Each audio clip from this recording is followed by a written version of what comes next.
Hello hi friends, good evening. आप लोग कैसे हैं? कमेंट में ज़रूर बताइएगा। हम भी अच्छे हैं। हम आए थे रजनी दीदी से मिलने के लिए, उनके घर पर मिल लिए हैं और अब हम जा रहे हैं अपने घर। ये सब उनके घर में उनके देवर जी लोग हैं और देख सकते हैं आप लोग उनका घर। मैं उनके घर आई थी मिलने के लिए।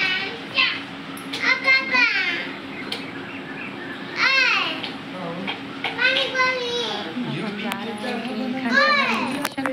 ये रजनी दीदी का घर। कैसा लगा आप लोगों को कमेंट में ज़रूर बताइएगा। और हम आए थे, हमें मिलके तो बहुत अच्छा लगा। अब मैं जा रही हूँ अपने घर, तो सोचे एक छोटा सा ब्लॉग वीडियो बना ले। फिर चले। इधर मेरे बच्चे भी हैं, बहुत परेशान कर रहे हैं, इधर से बात कर रहे हैं। वो रजनी दीदी का लड़का आश्विन बाबू उधर है, देख सकते हैं आप लोग, खेल रहा है मेरे बच्चों के साथ में। और हम लोग अब चल रहे हैं अपने घर। ओके बाय फ्रेंड्स, मिलते हैं नेक्स्ट वीडियो में।